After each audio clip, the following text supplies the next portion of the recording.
Flor, Gerardo, Aranza, bienvenidos.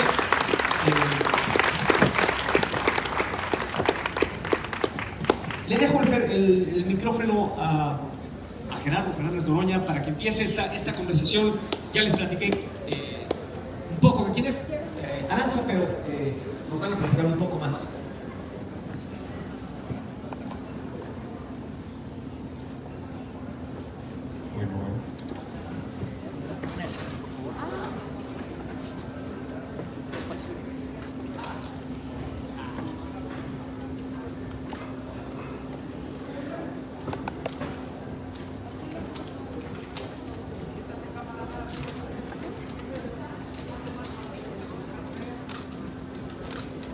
Estamos, muy buenas tardes, compañeras, compañeros. La verdad es que para mí es motivo de muchísima honra estar aquí por varias razones.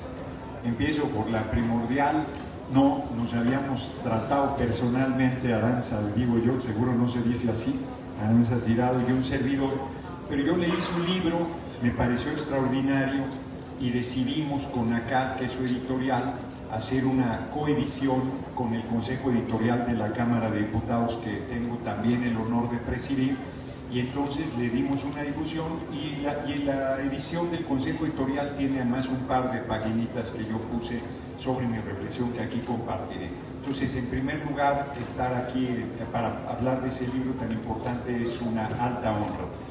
Segundo, y no en el orden que como me viene a la mente, estar en la Feria del Libro del Zócalo, en el principal espacio de la Feria del Libro del Zócalo, para mí es una maravilla, porque la verdad es que luego mis compañeros son medio sectarios y no me habían invitado nunca a la Feria del Libro del Zócalo. Entonces es la primera vez que tengo oportunidad de dirigirme al público, me parece muy importante. Y la tercera, este espacio se llama Ricardo Flores Magón. Larga vida Ricardo Flores Magón, extraordinario revolucionario mexicano. Este año se llama el año de Ricardo Flores Magón porque se cumplen 100 años de su asesinato en Liverpool, en una cárcel donde le pedían, ya muy enfermo, con diabetes, con muchas dificultades de salud, pedían que fuera liberado. Y el fiscal le decía, arrepiéntete de tu punto de vista, de tus posiciones políticas y te liberamos. Y él decía, cuando me convenzan que un niño o una niña tiene que trabajar, cuando me convenzan que una mujer tiene que optar entre dos horrores, morirse de hambre o prostituirse, entonces abjuraré de mis posiciones. El gran Ricardo Flores Magón, que decía el pueblo tiene derecho a vivir y a ser feliz, me parece importantísimo que así se llame este espacio, y el año que entra se cumplen 100 años de su natalicio. Debería ser otra vez el año de Ricardo Flores Magón, pero se cumplen 100 años del asesinato de otro gran revolucionario, Francisco Villa.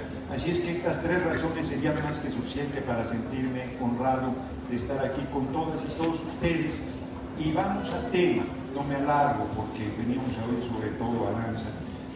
Yo leí el libro, Lofer, no sé si así se pronuncia, Golpe de Estado, nombre de la ley, que plantea en esencia, tiene muy mala prensa asesinar a un líder político o generar un golpe de Estado. Recuerdo, hay gente que usa con mucha ligereza el término golpe de Estado. Golpe de Estado es que se levantan las Fuerzas Armadas, deponen al gobierno constitucionalmente elegido, se imponen por la fuerza y plantean una dictadura, como fue el caso de Pinochet o como fue el caso de Victoriano Huerta en México. Regularmente esos golpes de Estado se fraguan, se complota, es un verbo horrible, pero así se dice complotar, en la Embajada de Estados Unidos, el país donde se hace el golpe de Estado.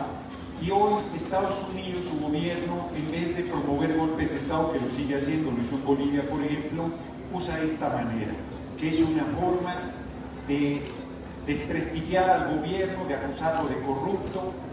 Con el compañero presidente no puede, bueno, lo intentan, pero no pasa, de acusarlo de vínculos con el narco.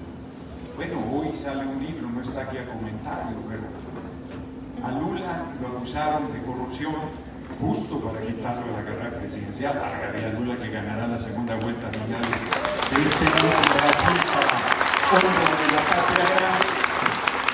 lo acusaron de corrupción y le decía al fiscal, Lula le decía al fiscal, pero si yo ese departamento ni lo conozco, tú no tienes una sola prueba de que ese departamento sea mío. Y el fiscal le decía, justo no tengo una sola prueba porque como eras presidente las ocultaste todas y eso demuestra tu culpabilidad. Así están hoy con el compañero presidente, no tienen una sola prueba de lo que dice ese libelo, pero dicen, es culpable de corrupción. Y es lo que hace el gobierno de Estados Unidos, de libreto, con los medios volcados a golpear al gobierno de origen popular, para defenestrarlo, para juzgarlo, para destituirlo, para descarrilarlo mínimo. Y en esencia, estoy trivializando, es un trabajo mucho más fuerte, en esencia eso es lo que se plantea. El libro es muy poderoso porque no es una argumentación teórica, sino demuestra con varios casos cómo se utiliza esta forma golpista del siglo XXI. Y por cierto, una tesis bien interesante que seguro compartirá nuestra compañera amiga doctora con nosotros, es que ella plantea que una especie de lofe fue el desafuero que se hizo al entonces jefe de gobierno López Obrador, donde se le inventó un ilícito, se le quitó el fuero, se buscó deponerlo del cargo, meterlo a la cárcel, sacarlo de la carrera presidencial, pero el pueblo se volcó a las calles, lo respaldó con todo e hizo que el cabeza hueca de Fox no pudiera sacarlo de la carrera presidencial, aunque después nos hayan hecho un fraude dolorosísimo en 2006 que impuso al comandante Borola Salas Felipe el Sagrado Corazón de Jesús Calderón en la presidencia de la República, con todos los males que esos implicaron para la patria.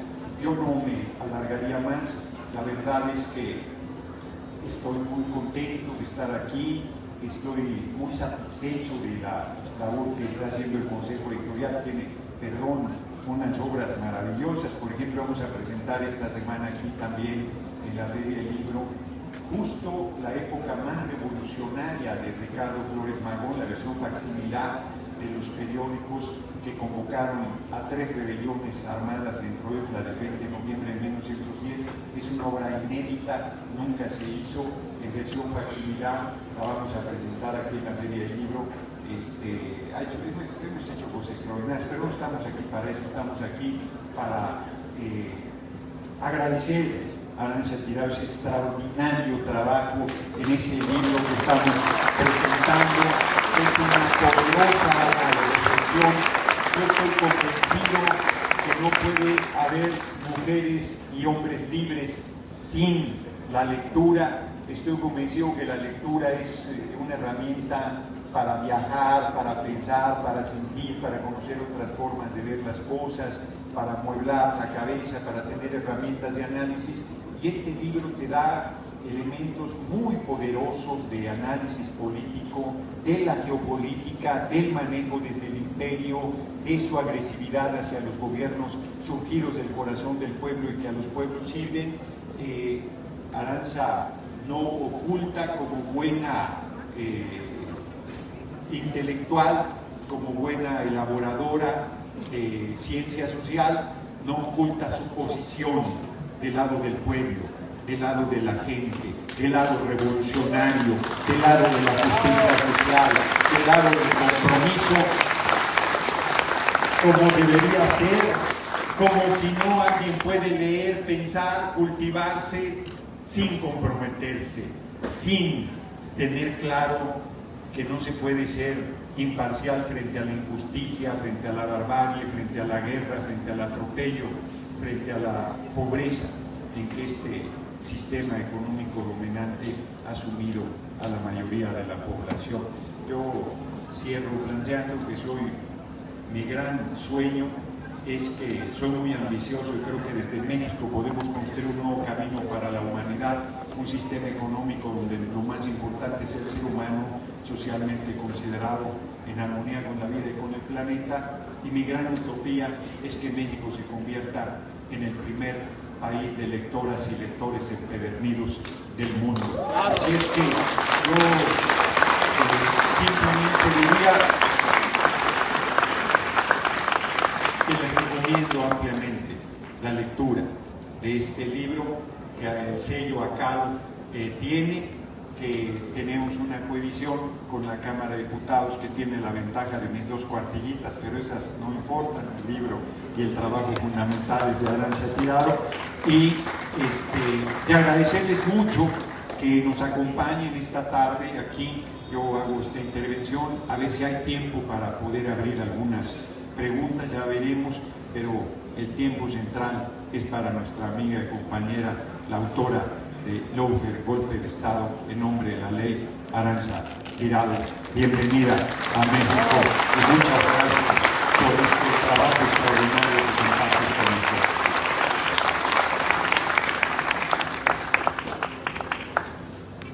Bueno, muchas gracias.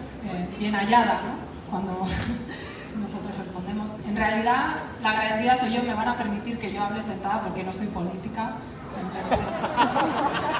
Desde la academia no estamos acostumbrados a arengar a las masas, estamos acostumbrados a escribir cosas que no lee nadie y a hablar entre nosotros. Entonces es un gusto poder estar hoy aquí delante de todos ustedes, con este público tan numeroso para hablar de estos temas. Y decía que la agradecida soy yo, en primer lugar, pues a la Secretaría de Cultura, a la Brigada para Leer en Libertad, que me han invitado, al Consejo Editorial de la Cámara de Diputados, a la Ediciones ACAL, y por supuesto al diputado Noroña, que es el gran culpable, vamos a decirlo así, de esta coedición con ACAL, México, para que el libro pueda salir acá, digamos, a disposición del público mexicano, ¿no? De una manera mucho más amplia. Y además estoy agradecida a México, y ahora me van a tildar de populista, es lo que tienen los chairos de la UNAM, estamos acostumbrados. Me siento muy honrada a México y al pueblo de México, que pagó parte de mi formación, y de hecho, si yo he podido escribir libros y este tipo de libros en estos años, ha sido gracias al pueblo de México, que pagó mi formación. Yo estuve en la UNAM. Obviamente no me pagó el gobierno de Peña Nieto, o sea, normalmente sí, sabemos de dónde saca el dinero. Y quiero decir que sin México y sin el papel de mis maestros en la UNAM, en especial el doctor John Sachs Fernández, que fue mi tutor en mi tesis doctoral, pues seguramente este libro no hubiera sido posible. La posibilidad, el horizonte, ¿no?, del mundo que se te abre cuando tú entras a una casa de estudios como la UNAM, con esa riqueza intelectual, académica, que bebe de generaciones y generaciones, de todos los exiliados también, sudamericanos, españoles, mexicanos, ¿no?, de acá, de allá, o sea, toda la gente que ha nutrido generaciones y generaciones de personas que pues hemos salido al mundo profesional y que mal que bien pues tratamos de ganarnos la vida dignamente, y que hemos aprendido algo que decía Gerardo, muy importante, esa idea de que no se puede ser imparcial frente a la injusticia.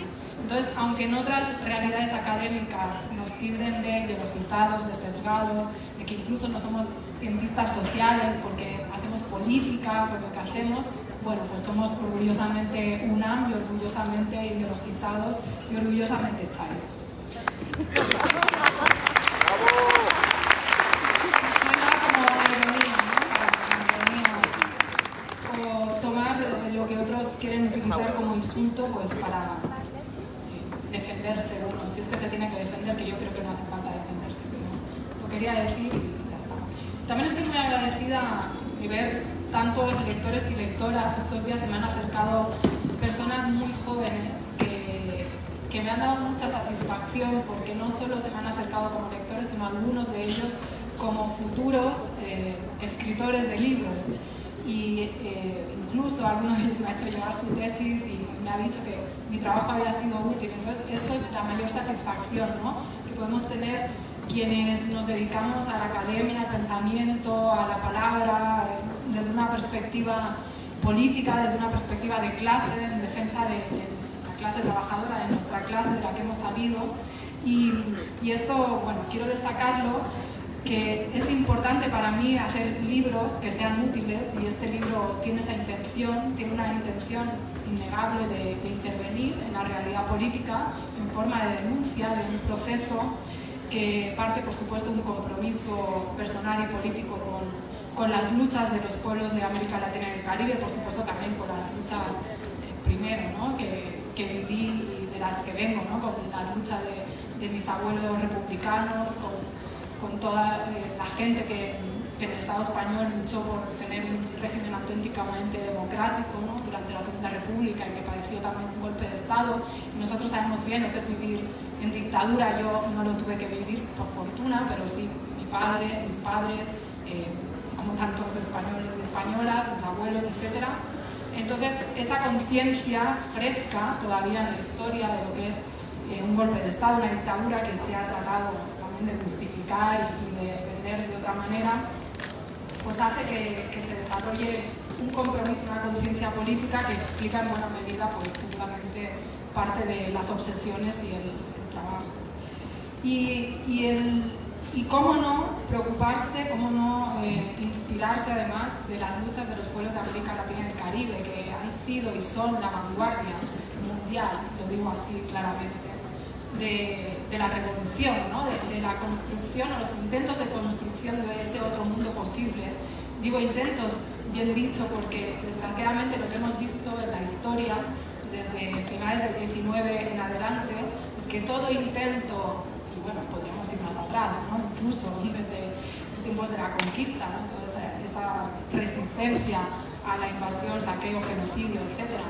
Pero por remontarnos a la historia más reciente, que es una parte que yo he estudiado también, ¿no? De las relaciones entre Estados Unidos, esa nueva potencia hegemónica, y América Latina, pues esos pueblos han demostrado que no se querían dejar pisotear, ¿no? Y a día de hoy todavía vemos esa pulsión. Y esos hechos históricos que no son solo historia, que son también, desgraciadamente, una realidad contemporánea, cotidiana, que estamos viviendo ahora mismo, son los que me llevaron, pues, a escribir este libro, porque bueno, esas injerencias permanentes de Estados Unidos en los diferentes países de América Latina han mutado, y yo quería dar cuenta de esta modalidad del lawfare, de la guerra judicial, que es una manera de hacer un cambio de régimen, pero sin derramar tanta sangre, sin dejar tantas huellas.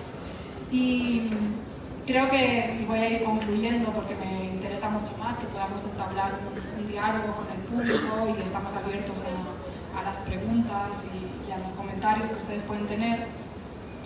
Es importante dejar claro que la injerencia va cambiando, igual que la guerra va cambiando. El lawfare es un término que viene del ámbito militar, que, como decía, la traducción es la guerra judicial o la guerra jurídica, y es un término que habla de esas estrategias de contrainsurgencia que han mutado, que ya no son iguales que las que había en la década de los 70, que las que había en la década de los 80 o más adelante, pero que quizás no matan de manera directa en grandes cantidades, pero también tienen sus víctimas, sea de una muerte civil o sea incluso en forma de víctimas, como pueden ser todas las personas que han muerto por la irresponsabilidad de Bolsonaro, que ha llegado al poder en buena medida por la estrategia de lawfare que hicieron para impedir que Lula da Silva pudiera presentarse a las elecciones. Y digo, personas que han muerto por coronavirus, ¿no? Por una gestión totalmente negligente de la pandemia. Y un elemento fundamental, y voy a concluir, que tenemos que entender de por qué se aplica esta guerra judicial, sobre todo en la región de América Latina y el Caribe, es por ese hecho de que en esta región, en los últimos años, y singularmente desde la llegada al poder de Hugo Chávez en el año 99, después de ganar las elecciones en el 98, se inicia un nuevo ciclo, lo que algunos mandatarios titularon de cambio de era, que da pie a una transformación, la cristalización, digamos, de la institucionalidad en las presidencias, de las luchas contra el neoliberalismo que los pueblos estaban llevando a cabo, y que además, por el hecho de estar en las instituciones, por el hecho de poder tocar resortes de poder, de articularse en la política exterior y demás, llevaron adelante mecanismos de concertación, de integración política en lógica contrahegemónica, que desarticularon en buena medida en diferentes escenarios a Estados Unidos y que obviamente supusieron un dique de contención a sus intereses en la región. Y por eso era tan importante intervenir y frenar, ¿no?, de cualquiera de las medidas. Por tanto, los intereses geopolíticos están detrás del lawfare, la injerencia estadounidense y, por supuesto, el ataque perenne, constante, que todo liderazgo de izquierdas ha tenido, pues, en la historia de América Latina y Caribe. Pero quiero concluir con una idea. A pesar de todos estos ataques, a pesar de todas estas injerencias, a pesar de lo duro, ¿no? En la mesa de antes se hablaba del terrorismo de Estado, o sea, de cómo es difícil, ¿no?, incluso ganando los gobiernos, llegar al poder en términos generales, controlar todos los elementos que están dentro de un Estado, desarticular esas burocracias, desarticular esos poderes fácticos, neutralizarlos, desarticular esas cloacas del Estado que decimos en el Estado español, ¿no?, que siguen operando incluso a veces en contra de sus propios gobiernos o de los gobiernos que están en ese momento en la presidencia. A pesar de todo eso, yo creo que tenemos que quedarnos con la idea de que hay esperanza y de que el lawfare, igual que otras estrategias, no es infalible, porque estamos viendo que Lula seguramente va a ganar las elecciones y no ha servido, no digo que no haya servido de nada, pero no ha hecho mella incluso toda la campaña mediática, que es otro elemento muy importante, el papel de los medios de comunicación, sin el cual no se puede entender el lawfare, por denigrar su imagen, por tratarlo de corrupto. Lo mismo Cristina Fernández, que ahora está peleando en Argentina en uno más de los juicios que le han armado, de las causas estrambóticas que le han armado. Creo que en un futuro también sucederá con Rafael Correa, y en el caso de México, pues ahí tenemos, ¿no?, a Andrés Manuel López Obrador, a pesar de todo, con unos niveles de popularidad muy altos, a pesar de todos los ataques, y llegando a la presidencia, pues no obstante todo lo que hicieron para evitarlo. Entonces, quedémonos con esa idea. Hay esperanza, pero no es una esperanza eterna, es una esperanza que depende de lo que todos y cada uno de nosotros y nosotras hagamos por construir ese otro mundo alternativo al capitalismo que necesita no solo los pueblos de América Latina y el Caribe, no solo los pueblos del mundo, sino también el planeta. Muchas gracias.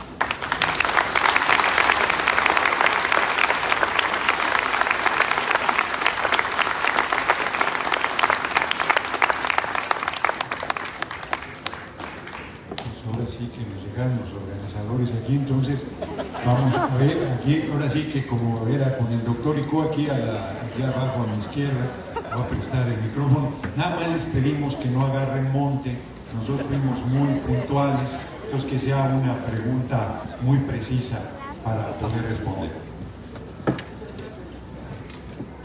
Muy buenas tardes.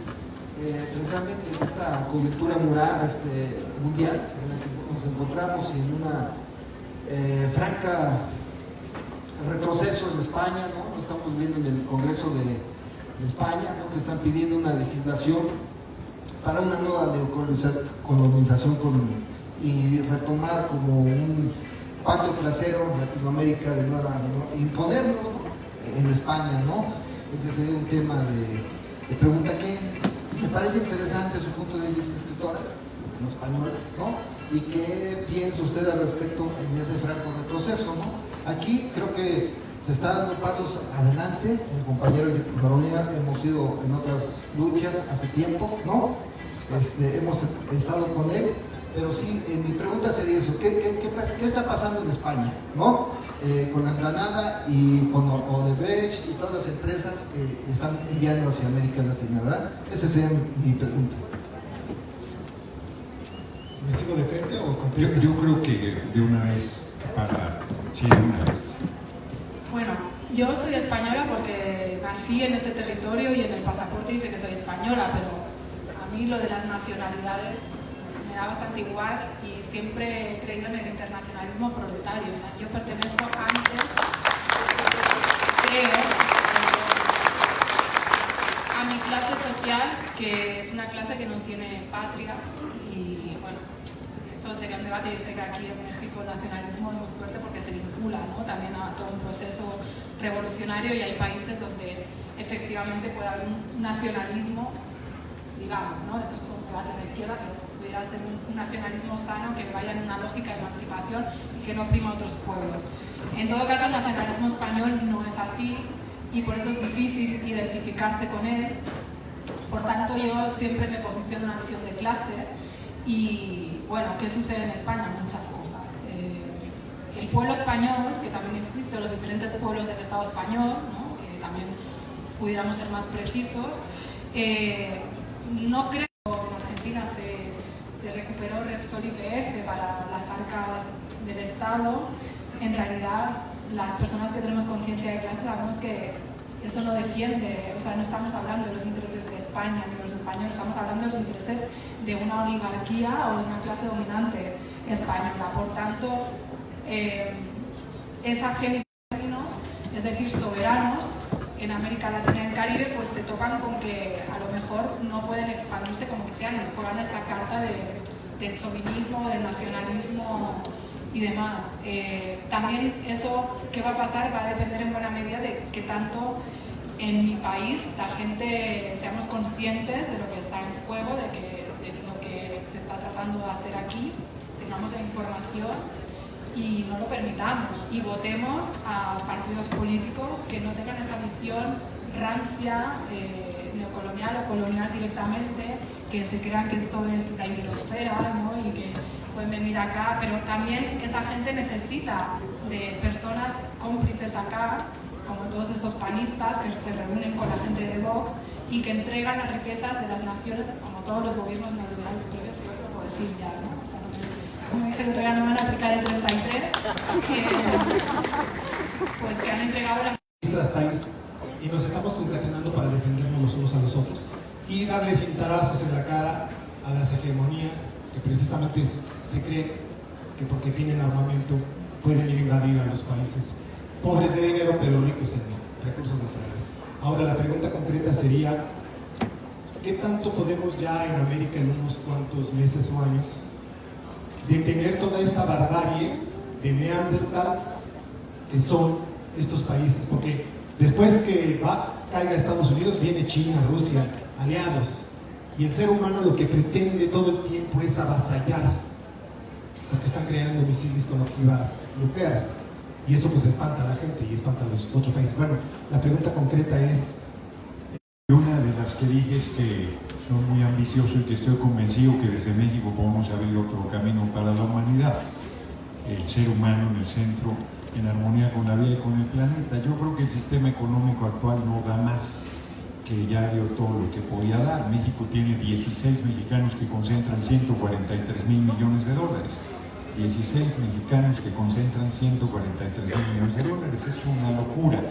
Acabo de estar en Ensenada y en Tijuana y hay gente que no tiene energía eléctrica en su casa, que no tiene agua en su casa, que las escuelas carecen hasta de lo más elemental y no es solo ahí, es en todo el país. Entonces, no es un tema de que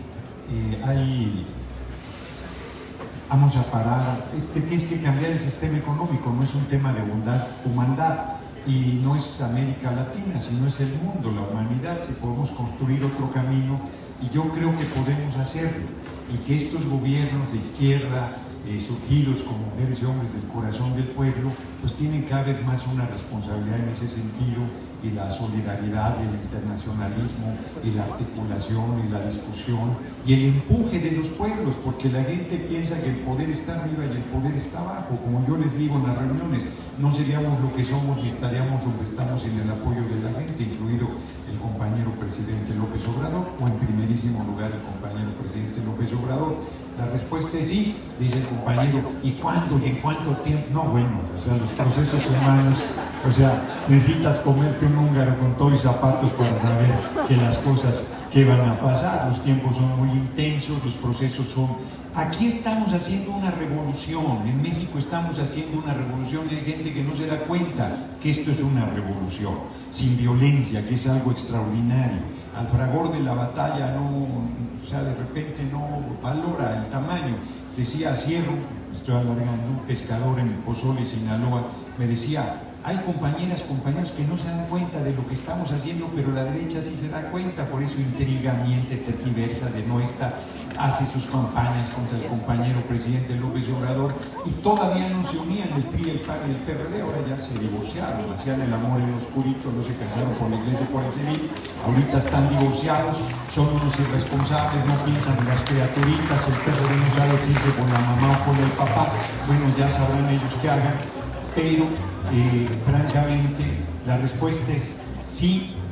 Bien, estamos en un proceso de transformación, sí estamos en un proceso de liberación, sí estamos en el camino correcto, pero como todo proceso revolucionario enfrenta enormes resistencias, lo nuevo no acaba de nacer, lo viejo no acaba de morir y los retos son enormes porque los intereses económicos son poderosísimos. Termino. Se hizo la reforma constitucional en materia eléctrica para que las empresas, dentro de ellos algún español, Iberdrola, nos dejaran de robar 490.000 millones de pesos. Se nos vino encima el Parlamento Europeo, que violaciones a derechos humanos, que la libertad de prensa, que no sé qué.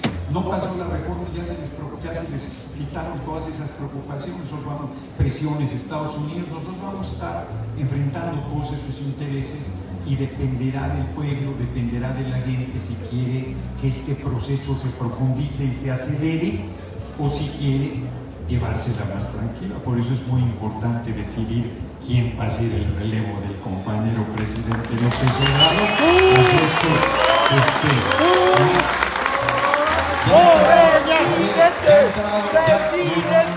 Yo ya les dije que no me pongan celoso al presidente, en todo caso prefiero Obrador, presidente, Noroña al siguiente, o sea, es para adelante, pero aprovecho, ya me pasé de la raya, pero aprovecho para hacerles una consulta. A ver, los que piensen que el compañero presidente debe decidir a su sucesor, levanten la mano, por favor. Los que piensen que el pueblo debe decidir al sucesor del compañero presidente, ahí está, hombre. El pueblo politizado, estamos en un proceso de transformación y yo en el pueblo sirvo, en el pueblo me amparo y en el pueblo le creo. Por ahí vamos, compañeros de la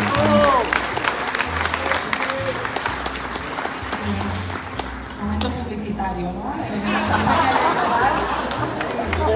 Yo no me presento a ninguna elección, pero me lo voy a pensar después. No quiero competir contigo porque aquí tienes tu placa. Sí, un poco en la lógica de lo que dice Fernández Noroña, Gerardo. Yo creo que la clave aquí de estos nuevos gobiernos, que son un panorama geopolítico favorable para los pueblos y obviamente pues con un sesgo a la izquierda, lo cual pudiera hacer pensar que podemos avanzar, ¿no? O continuar aquello que se paró con el movimiento de péndulo de regreso de la derecha en algunos países. Llegan algunos de ellos en un momento diferente y hay que tomar nota, o sea, tampoco hay que apantallarse o quedarse con el espejismo. Lula, seguramente esperemos, si las encuestas aciertan, que en las anteriores no acertaron tanto, va a ganar.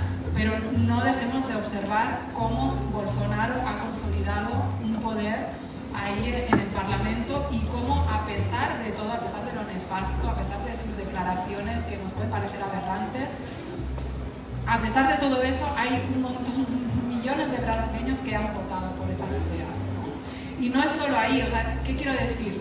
Que corremos el riesgo de llegar a una izquierda que haga la interpretación, haga la lectura de que, ojo, que hay unos sectores de la población, que es cierto, que están virando hacia la derecha o hacia el centro y adopte posturas mucho más en la lógica de mediar, contemporizar con otros sectores de derecha, y eso no deja de ser una pérdida, ¿no? Aún ganando elecciones no se ganan del todo, y también en un contexto geopolítico donde no están ni el comandante Fidel Castro ni el comandante Hugo Chávez.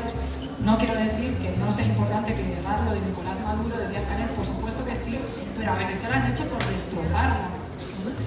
Y Venezuela, por supuesto, ha tenido que mirar hacia adentro para resolver y atajar la guerra económica multifactorial, ¿no? La guerra híbrida de la que es víctima prioritaria en la región.